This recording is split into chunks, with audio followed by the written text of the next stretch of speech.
Ever feel like your tax forms are speaking some kind of secret language? Like there's this massive puzzle laid out, and you're definitely missing half the pieces, Mm-hmm. especially those pieces that could, save you significant money.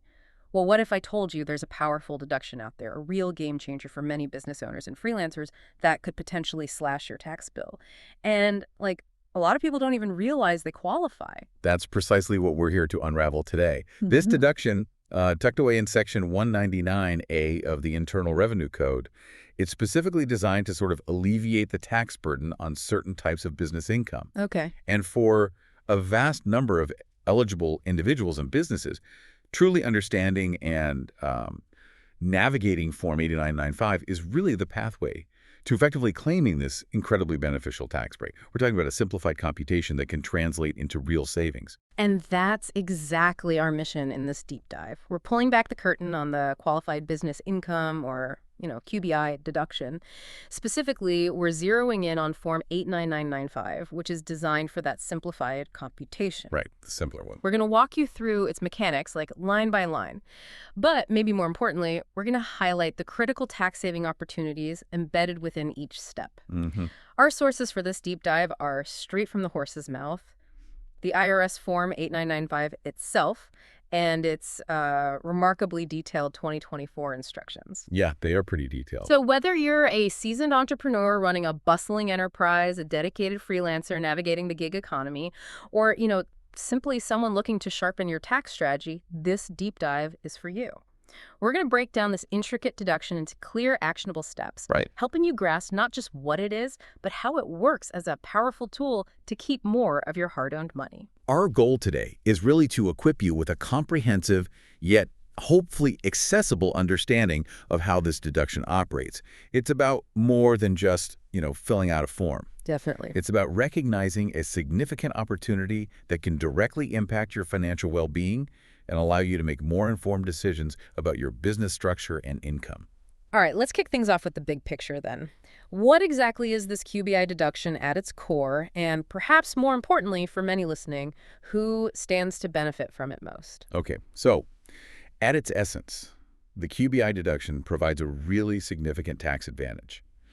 Basically, it allows eligible individuals, certain trusts, and estates to deduct up to 20% of their net qualified business income. 20%. Wow. Yeah, it's substantial, and this is what they call an above-the-line deduction. That means it reduces your adjusted gross income, thereby lowering the amount of income subject to tax. Ah, okay. So it's not like a tax credit, which reduces the tax itself. Exactly. A credit reduces your tax liability dollar for dollar. This deduction reduces your taxable income, which then translates into a lower overall tax bill. Yeah. It's a foundational benefit that applies before you even think about itemized or standard deductions. 20% can be a phenomenal amount for many people. I mean, it's a direct boost to your bottom line, right? Mhm. So what kind of income are we typically talking about here? Is this just for, like, traditional brick and mortar businesses, or does it cast a wider net? Oh, it definitely casts a wider net, which is fantastic news for many types of earners. This deduction applies to income generated from a qualified trade or business. Okay. And that term trade or business is actually quite broad here. It encompasses income that flows through various pass-through entities. Pass through. So, like, Yeah, think of structures like sole proprietorships. So if you're a freelancer, an independent contractor, or running a small business as a single owner, this applies directly to you. It also covers income from partnerships and S corporations, where the business itself doesn't pay income tax. But the income and deductions are, passed through to the individual owners to report on their personal returns. makes sense. But the reach of this deduction extends even further. It also includes qualified real estate investment trust dividends, REIT dividends, and income from publicly traded partnerships, or PTPs. Okay. REITs and PTPs, too. Yeah. The crucial common thread across all these income streams, though, is that they must be effectively connected with a trade or business conducted within the United States. That's an important distinction. Domestic business. And equally important, who doesn't this deduction typically apply to? I seem to recall discussions around C corporations. You're hitting on a key point there. C corporations themselves are generally not eligible for this deduction. Right. The primary legislative intent behind the QBI deduction, which came in with the Tax Cuts and Jobs Act of 2017, was basically to provide a comparable tax benefit for pass-through entities, those businesses that don't pay corporate-level tax, similar to the lower corporate tax rate that C corporations received. Ah, okay. Leveling the playing field, sort of. Exactly. So it benefits the individual owners of those pass-through businesses, not the C corp itself. That design aims to create, a more level playing field. Okay, so if I'm an individual, maybe a trust or an estate, and I'm earning this type of business income, how do I know if I can qualify for this simplified form 8995? Are there specific income limits I need to watch out for? Yes, absolutely. There are crucial income thresholds that determine whether you use Form 8995 for the simplified computation or if you need to tackle the more complex Form 8995A. Okay, what are the numbers? So for the 2024 tax year, if your taxable income before you even apply the QBI deduction is at or below $191,950, that threshold applies to all filing statuses except married filing jointly. Right, they always get a different number. They do. For those married filing jointly, the threshold is $383,900. So if your taxable income falls within or below these amounts, then congratulations, you're generally eligible to use the simplified Form 8995. Okay. And this is a critical piece of info for many taxpayers because it truly simplifies the calculation process.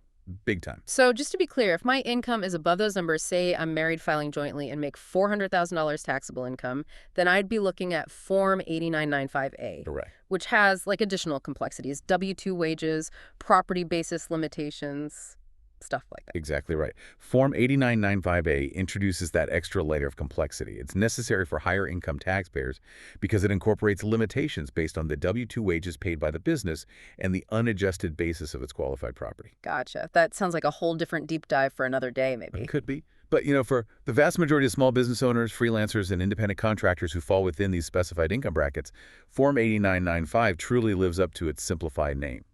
It streamlines the process considerably. Makes sense. So beyond those income thresholds, are there any other sort of general requirements or situations that would impact eligibility for using this Form 8995? Absolutely. Beyond the income limits, you must, of course, have qualified business income or qualified REIT dividends or qualified PTP income, or maybe a loss from those activities. Right. You need the qualifying income first. Precisely. And there's one specific exclusion you need to be aware of. You must not be a patron in a specified agricultural or horticultural cooperative that is passing through the deduction. Okay, that sounds pretty specific. Ag co-ops. It is quite specific. If you are in that unique situation, that would also direct you to the more intricate calculations required on Form 8995A. You mentioned S-Corp and partnerships earlier as pass-through entities. So while they can't claim the deduction themselves, they play a really crucial role in getting the necessary info to their owners, right? That's a fundamental aspect of how this works for pass-throughs, yes.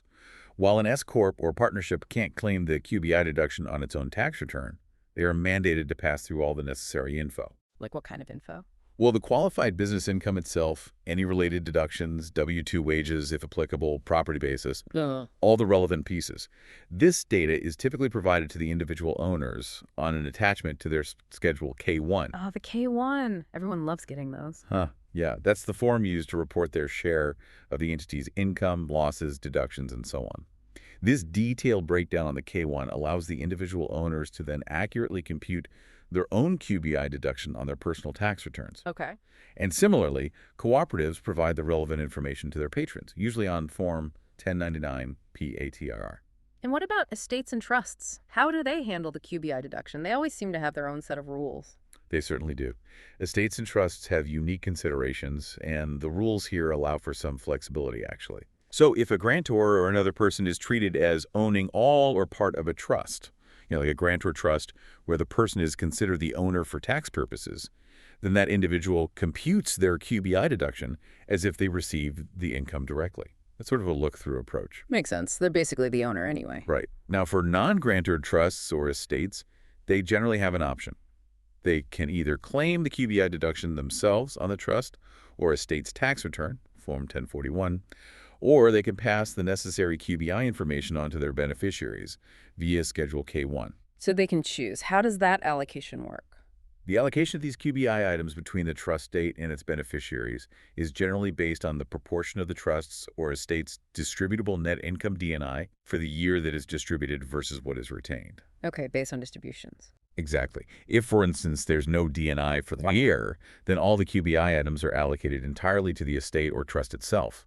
And even electing small business trusts, ESPTs, have their own specific rules where they compute the QBI deduction separately for their S-corp portion and their non-S-corp portion. Yeah. So yeah, definitely layers there. That definitely provides a solid understanding of who benefits and the general landscape. Now, let's dive into what can sometimes be the trickiest part. Precisely defining qualified business income. Because it's definitely not just any income that flows through a business, is it? You've hit on a crucial distinction there. No, it's not just any income. The definition of qualified business income is quite specific and, yeah, nuanced. Broadly speaking, it includes items of income, gain, deduction, and loss from a domestic trade or business Domestic again, okay. that are effectively connected with the conduct of a trade or business within the United States. Yeah. But this means the activity itself must first clear a fundamental hurdle. It must qualify as a trade or business under Section 162 of the Internal Revenue Code. Section 162, trade or business standard. Okay, and for our listeners, what does that really entail? It sounds like more than just a casual side hustle. It certainly is. The IRS isn't looking for a hobby here. They're looking for a genuine enterprise. To qualify under Section 162, your primary purpose for engaging in the activity must be to make a profit or generate income. Profit motive, okay. And you must be involved in the activity with a certain level of continuity and regularity. Think of it as a serious, ongoing effort to earn money, not just a one-off transaction or a casual project you do sometimes. Continuity and regularity. Makes sense. And for interest in pass-through entities like partnerships or S-corporations, this determination of whether it's a trade or business is made at the entity level. Importantly, for QBI purposes, you don't need to meet the material participation rules often associated with passive activity losses under Section 469. Oh, that's interesting. So I don't have to prove material participation for QBI. Correct. That's a common misconception that can trip people up, but it's not a barrier here for QBI eligibility itself. Section 162 is the standard. That's a really helpful clarification. So what activities or income streams are specifically excluded from being a qualified trade or business, even if they might otherwise seem like a business? There are a few key exclusions that are important to remember. As we touched on, trades or businesses conducted by C corporations are out. Their income is taxed at the corporate level. Right. Also, performing services as an employee is generally not considered a qualified trade or business. So your regular W-2 wages, for instance, are not QBI. Unless, isn't there an exception? Yes, the only exception here is if you're classified as a statutory employee, and that specific box, box 13, is checked on your W-2. If it is, then that income can be treated as QBI. Okay, statutory employees. Got it. And here's an interesting detail with a look-back period.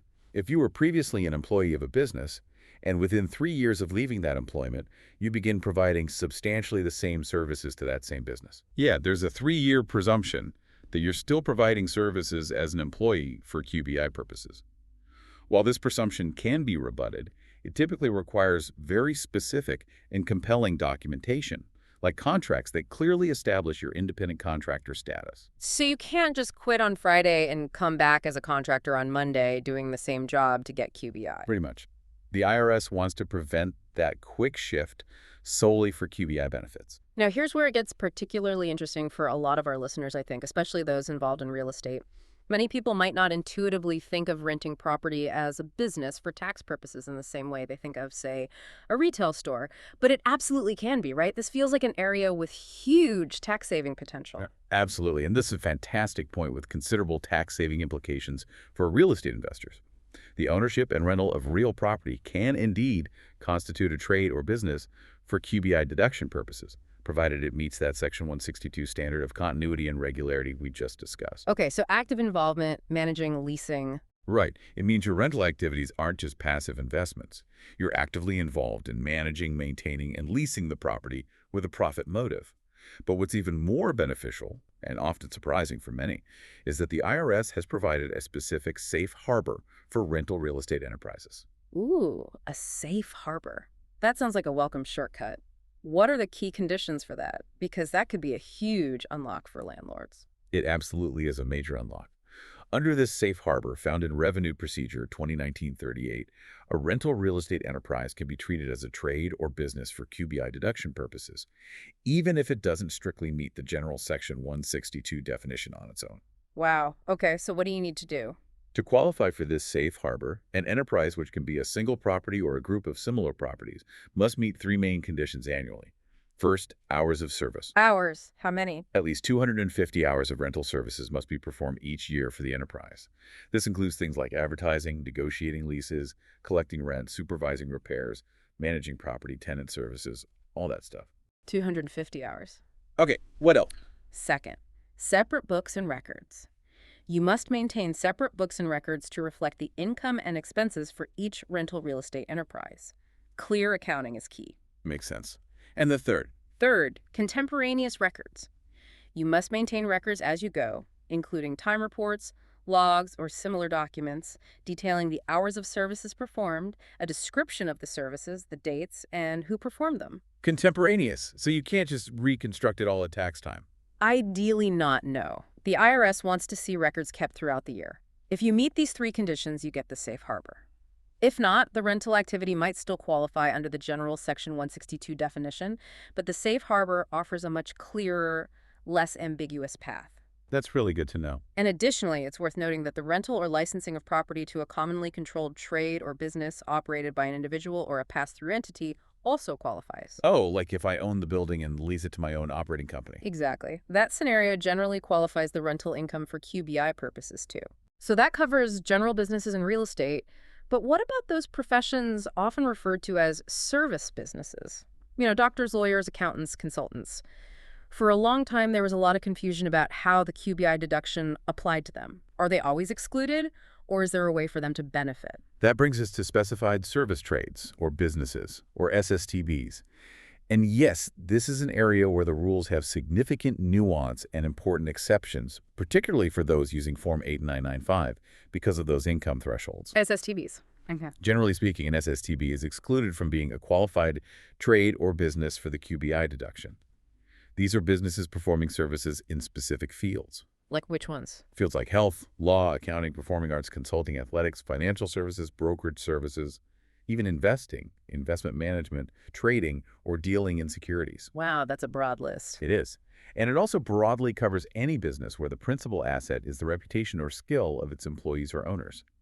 Think of getting fees for endorsements, licensing your image, or appearing at events. So if you're a high-income consultant, a famous athlete, or a top lawyer, are you just automatically out of luck for the QBI deduction? That seems like it could impact a lot of professional services firms. Not entirely. And this is where the crucial exceptions come in, and they offer significant tax-saving opportunities, especially for those with lower to moderate incomes in these fields. There are two main exceptions to the SSTB exclusion. Okay, exception number one. Exception 1. This is the big one for Form 8995 users.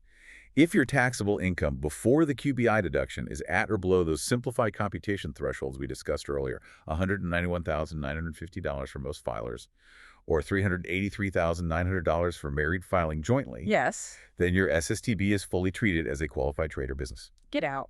Really? So even if I'm a lawyer or consultant, if my total taxable income is below that limit, my business income fully qualifies. That's exactly right. This is a vital tax-saving point. It means a doctor who just opened their practice, a new lawyer, an accountant with a growing firm, they could absolutely claim the full 20% QBI deduction on their business income if their overall taxable income falls within these limits. That's huge. It really levels the playing field for smaller professional service practices. It really does. It fundamentally shifts the perception. It's very much for the knowledge and service economy, too, as long as you're within those income thresholds. That is a massive takeaway. Okay, what about the second exception? You mentioned two. Right. Exception 2 applies for those whose taxable income falls within a specific phase-in range. For 2024, that range is more than $191,950, but not more than $241,950 for most filers. Okay. And for married filing jointly, it's more than $383,900, but not more than $483,900. So a $50 co-window for most, $100K for MFJ. Exactly. If your income lands in this phase-in window, then an applicable percentage of your SSTB income qualifies for the deduction. It's not all or nothing like below the threshold. An applicable percentage sounds complicated. It is more complicated. Calculating that percentage involves additional steps and requires using Form 8995A and its Schedule A.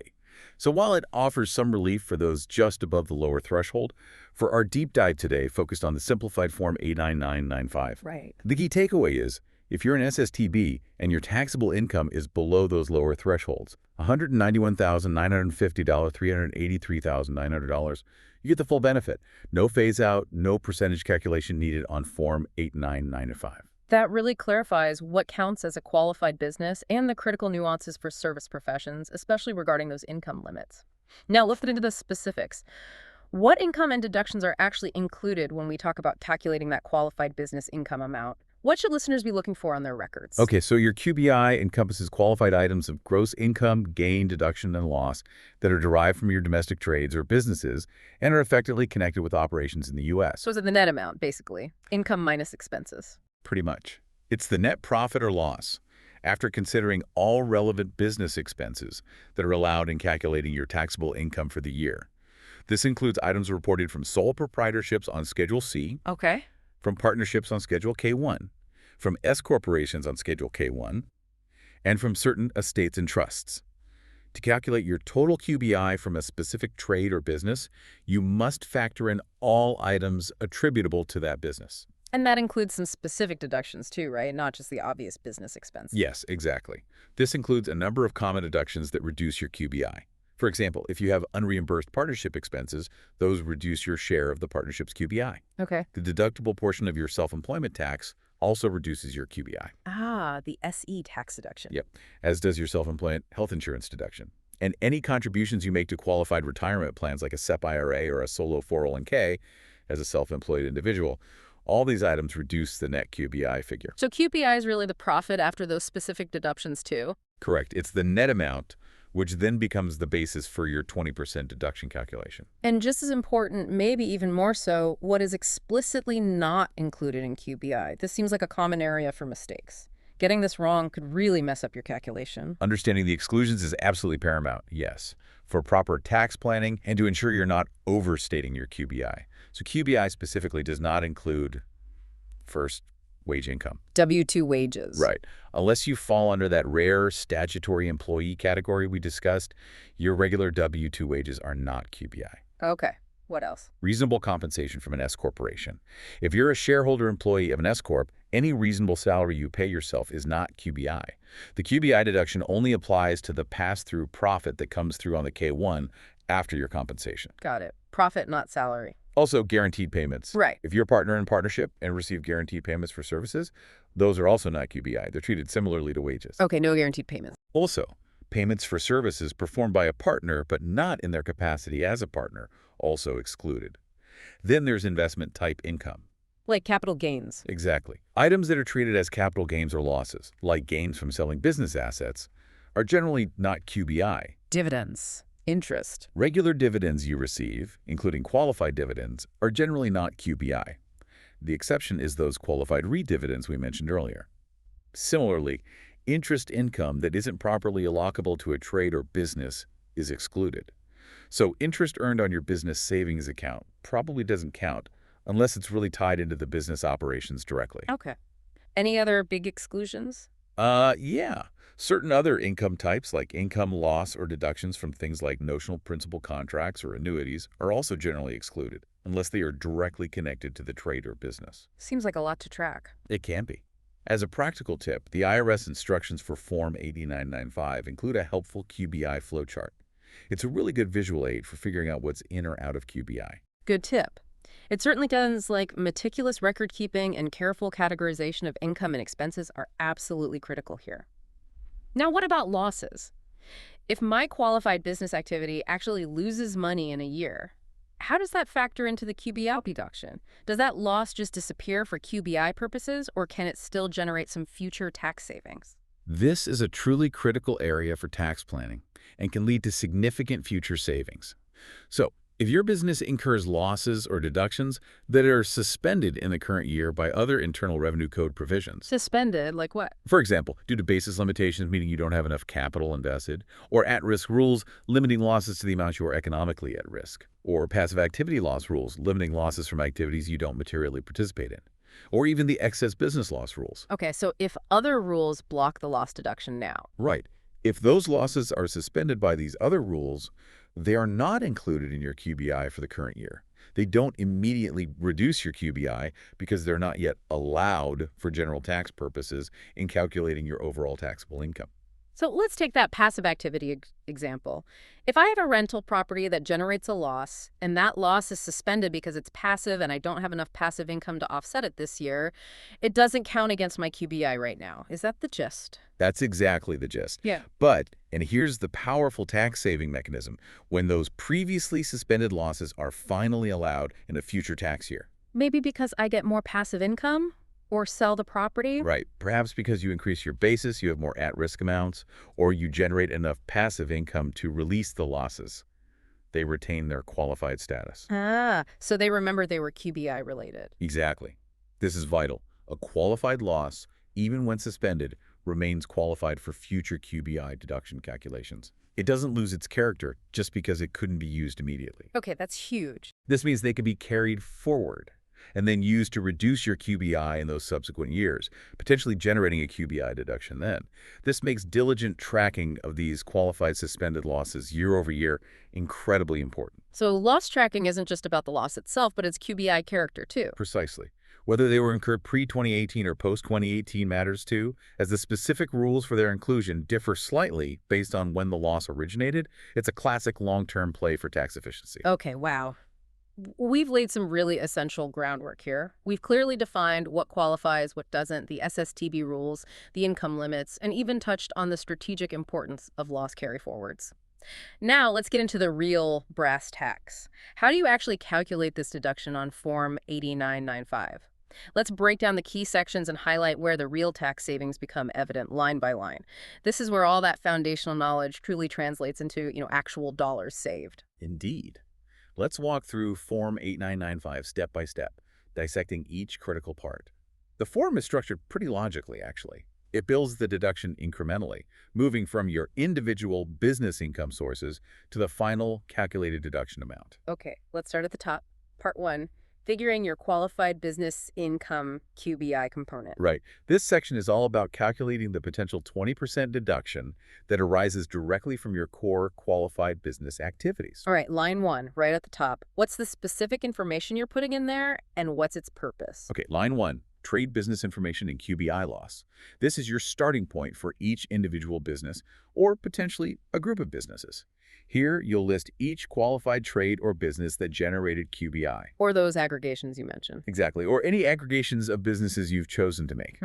If you've elected to aggregate multiple trades or businesses into a single group, which you can do if they meet specific criteria, like common ownership and shared operational elements, you'll enter an aggregation group name. Maybe something simple like Aggregation 1. Do you need to explain what's in the aggregation?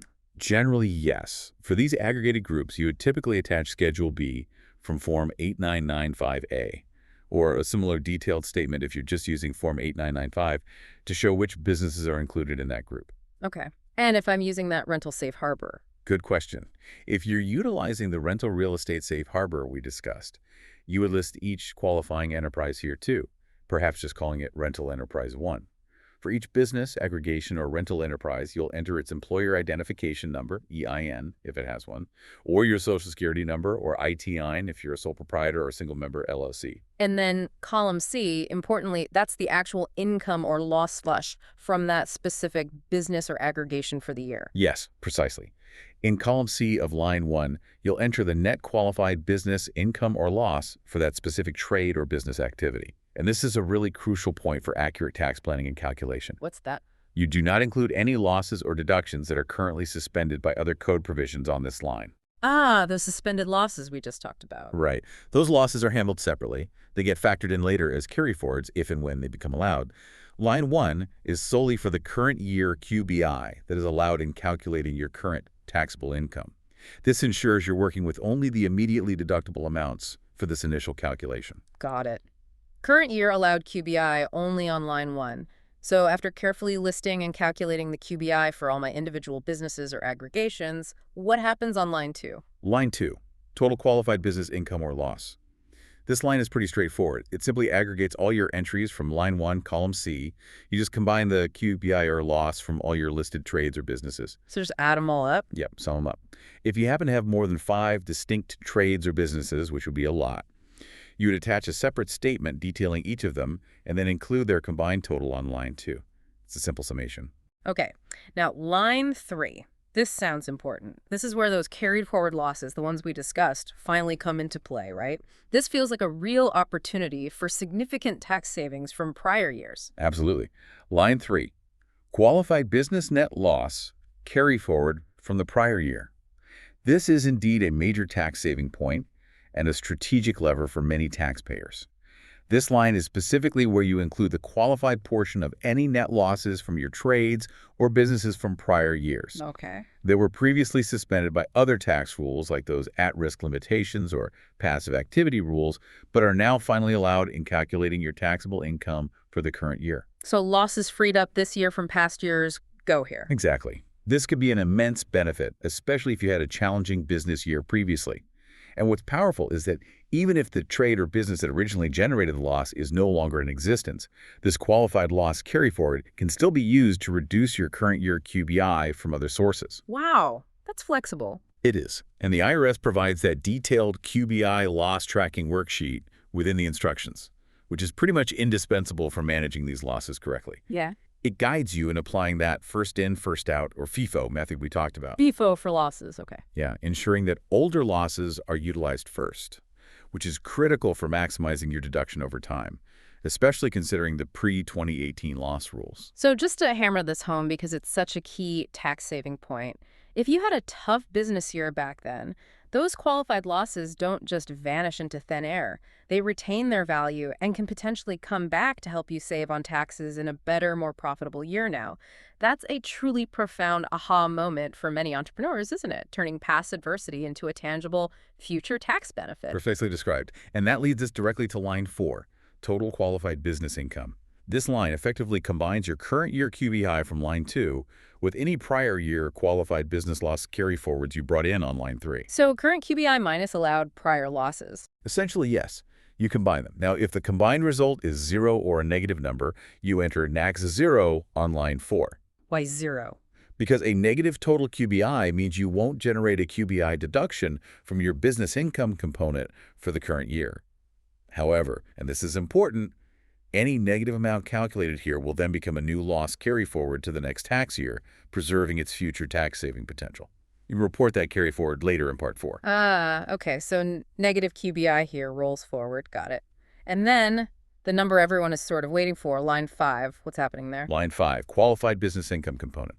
Here, you take the total qualified business income from line 4, which is 0 if line 4 is negative, and you simply multiply by 20% or 0.20. Okay, the 20% calculation finally happens. Yes. This is your initial potential deduction amount derived directly from your qualified business income activities. It's the first significant piece of your total QBI deduction, calculated before any overall income limitations are applied based on your total taxable income. It represents the raw power of the 20% allowance on your business earnings.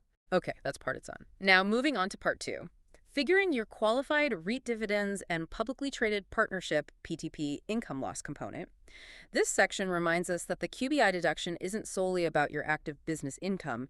These specific investment income streams can also contribute significantly. Yes, exactly. And this is another excellent opportunity for specific types of investors who hold these assets.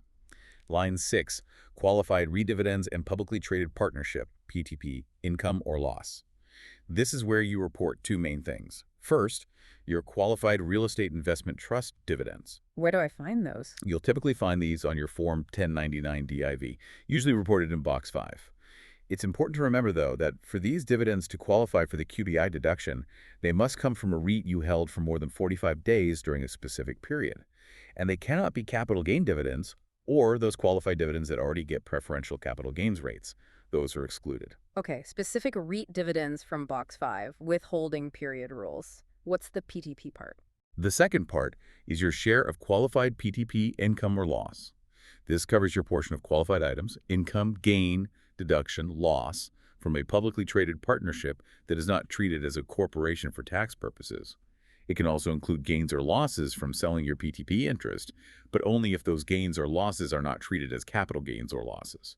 So REIT dividends and PTP income loss go on line 6. And just as we saw with general QBI, there's a mechanism for carrying forward losses from these too, right? Another future tax saving benefit. Absolutely, and this is another important tax-saving mechanism that diligent taxpayers should track carefully. Line 7, qualified REIT dividends and qualified PTP loss carry forward from the prior year. Similar to line 3 for general QBI, this line is where you bring in any qualified suspended PTP losses from prior years that are now allowed in calculating your current taxable income. So past PTP losses freed up this year go here. Exactly. This ensures that investment losses from PDPs that couldn't be fully utilized in the past can still provide a benefit in the current or future years, reducing your REIT-TTP income component. And again, this applies even if you no longer hold that specific interest in the PTP.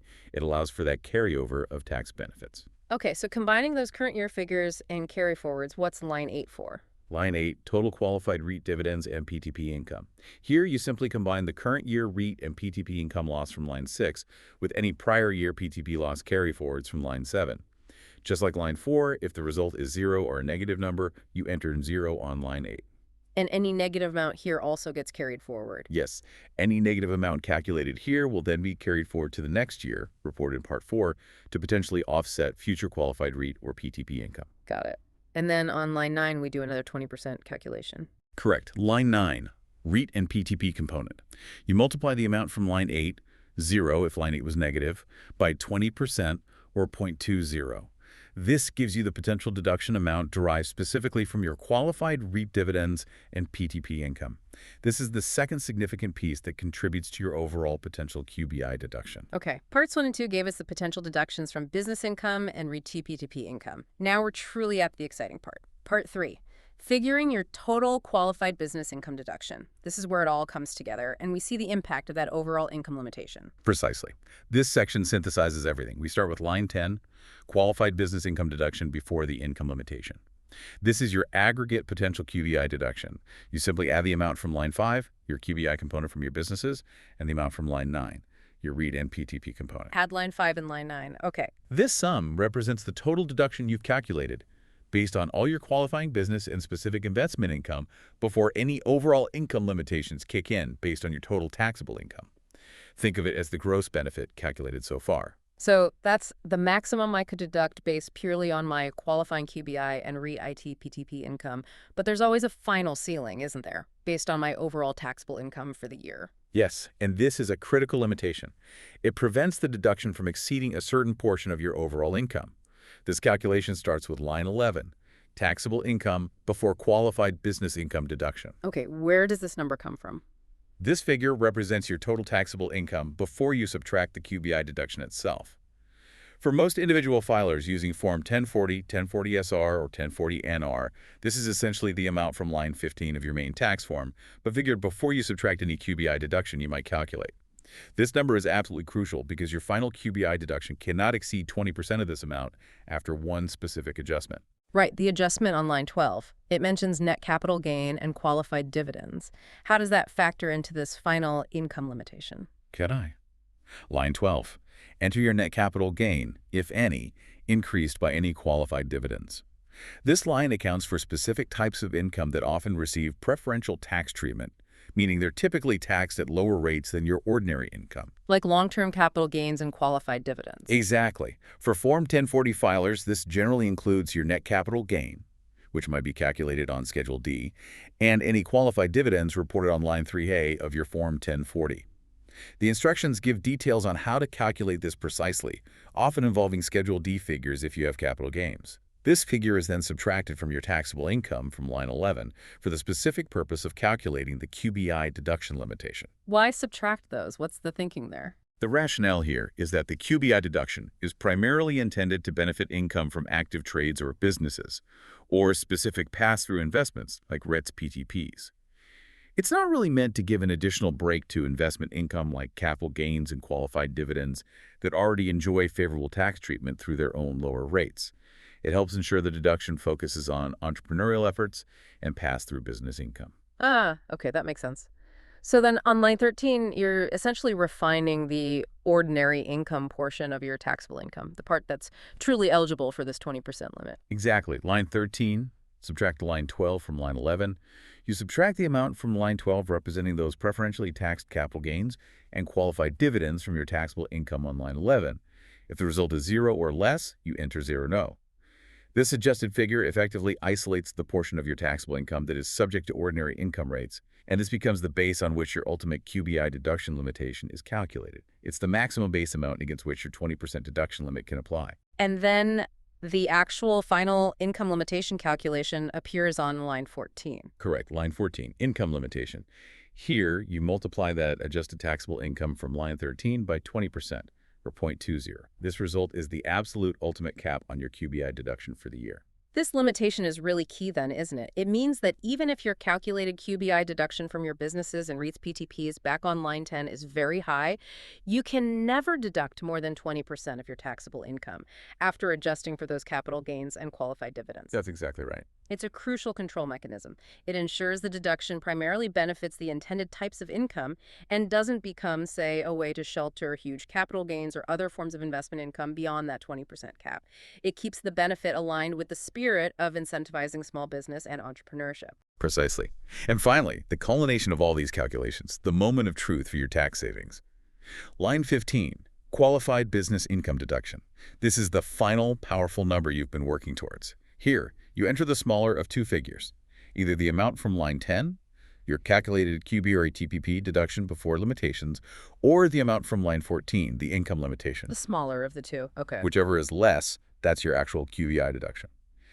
This smaller value is the actual amount you'll claim as a deduction on your main tax return, typically on Form 1040, line 13, or the applicable line for your specific return type, like Form 1041 for trusts. This truly is the line where all the details, calculations, and strategic planning pay off. This number on line 15 is the actual tax savings you're taking advantage of. It directly reduces your taxable income and ultimately should put more money back into your pocket or allow you to reinvest in your business. That's the goal. Okay, that covers the calculation itself. But there's one more part. Part 4, carry forwards. This section seems to wrap up those loose ends regarding losses that couldn't be fully utilized this year, but might provide benefits later. Exactly. This part confirms the amounts being carried forward. This demonstrates the long-term strategic importance of understanding the QBI deduction fully. It drives home that powerful concept. The benefits don't always end in the current year. Sometimes losses from one year can become genuine assets for future tax savings. Yes, absolutely. Let's look at line 16. Total qualified business loss carry forward. Remember back on line 4 where we combined current year QBI with prior year loss carry forwards? If that combined result on line 4 was a negative number. Meaning an overall business loss for QBI purposes this year. Right. Then line 16 calculates that specific negative amount. This negative value represents the qualified business loss that will be carried forward to the next tax year. And that's a future tax saving benefit. It is a significant future tax saving benefit. It's crucial because this carry forward will directly offset positive qualified business income in later tax years, reducing your QBI deduction base then. And remember, this applies regardless of whether the specific trade or business that originally generated the loss is still in existence. It effectively creates a bank of future QBI deductions for you. Okay, so line 16 captures the business loss carry forward. And the same principle applies to REIT and PTP losses on line 17, I assume. They also have that forward-looking benefit. Correct. Line 17, total qualified REIT dividends and PTP loss carry forward. Similarly, if your total qualified REIT and PTP income, after combining current year amounts and prior carry forwards on line 8, resulted in a negative number. An overall loss in that category. Yes. Then this line, line 17, represents that loss amount that must be carried forward to the next tax year. This is another form of future tax benefit. And like the business loss carry forward, it can be utilized in subsequent years to offset future positive REIT or PTP income, even if you no longer hold the specific PTP interest or REIT that generated the loss. Gotcha. Both line 16 and line 17 really underscore the long-term strategic importance of meticulously tracking these qualified losses year after year to maximize your QBI deduction over your entire business and investment cycles. We definitely touched on carry forwards throughout the Form 8995 walkthrough, but this really is a complex area. It feels like careful record keeping here can genuinely make a huge difference to your future tax bill. Let's maybe dive just a little deeper into why tracking these specific suspended losses is so utterly crucial for maximizing this deduction over time. This isn't just about compliance, is it? It feels like it's about actively optimizing your financial future. It absolutely is about optimization. This truly is where meticulous attention to detail pays off significantly in terms of long-term tax savings. As we've discussed, losses and deductions from a qualified trade or business that are disallowed in the current year by those other COOP provisions, passive activity rules, at-risk limitations, excess business loss limitations, they are not included in your QBI until they are actually allowed in calculating your overall taxable income. So let's use that passive activity example one more time.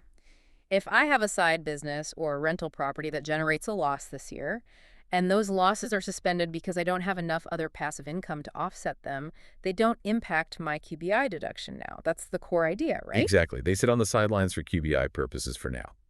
But here's that powerful persistence we alluded to.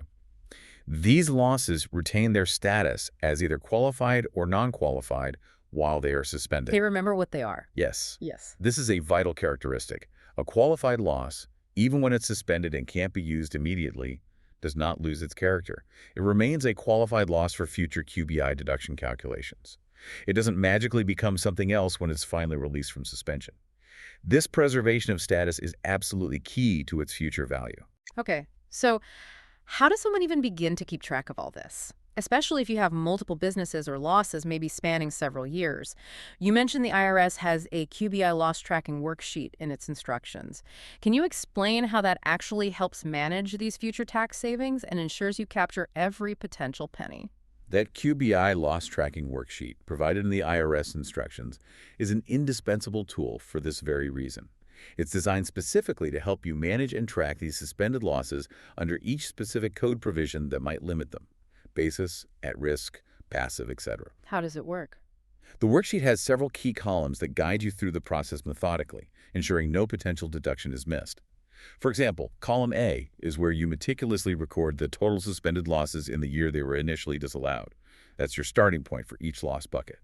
Then, column B calculates the precise percentage of that specific loss that was qualified business income, QBI, in the year it occurred.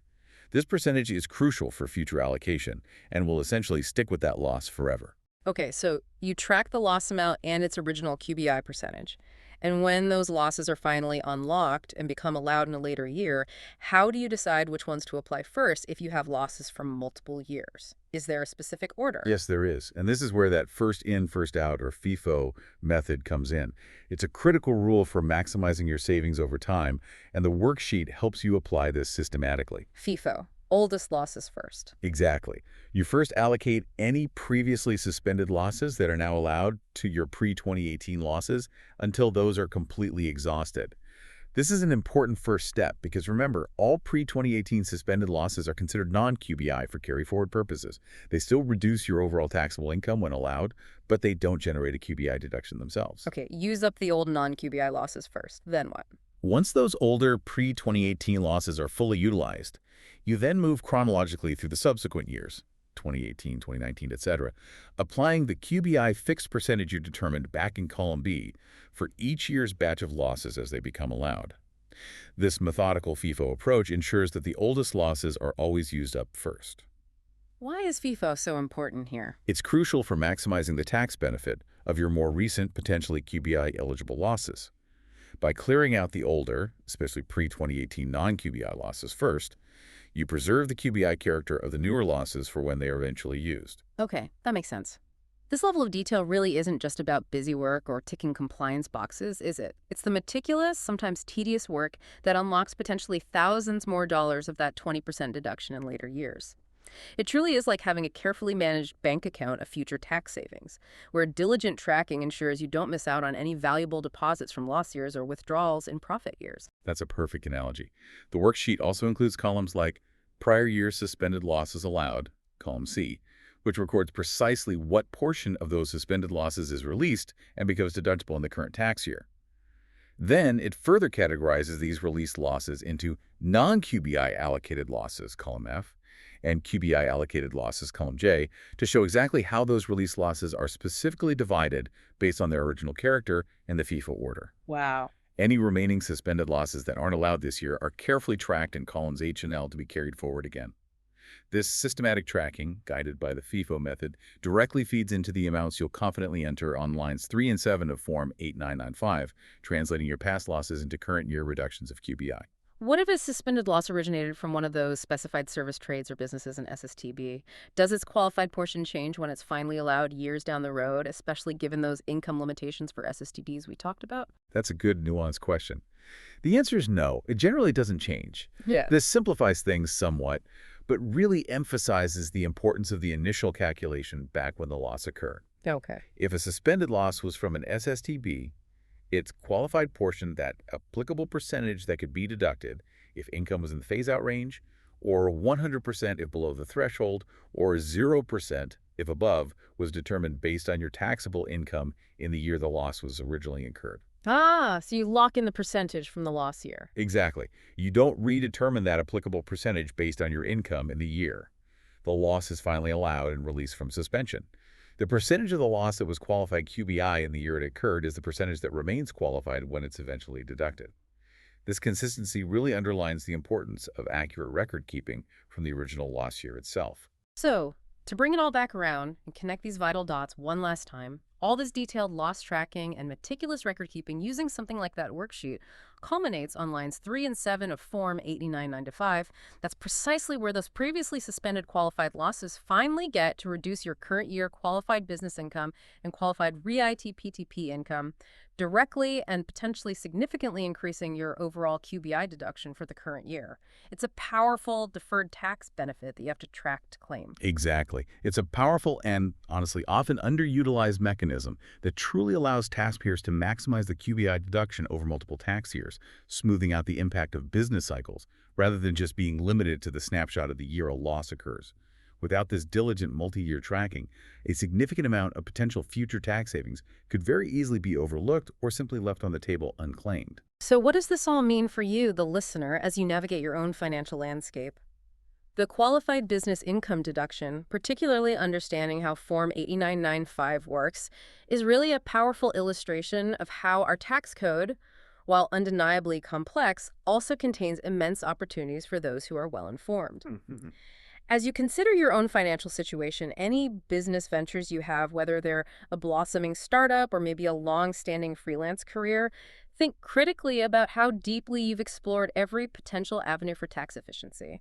This isn't just about avoiding penalties, it's really about strategically optimizing your financial health and actively recognizing those opportunities to keep more of your hard-earned money. Absolutely.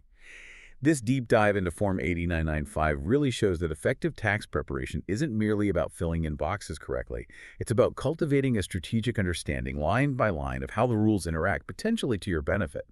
It's about transforming complex regulations into clearer pathways for savings. So the question for you to maybe mull over as you reflect on your own financial journey is this. Beyond the obvious deductions you take every year, beyond your everyday financial habits, how many more maybe hidden opportunities are waiting to be uncovered in your own financial landscape simply by taking that deep dive into the details, understanding the nuances, and maybe tracking things like those QBI losses over time?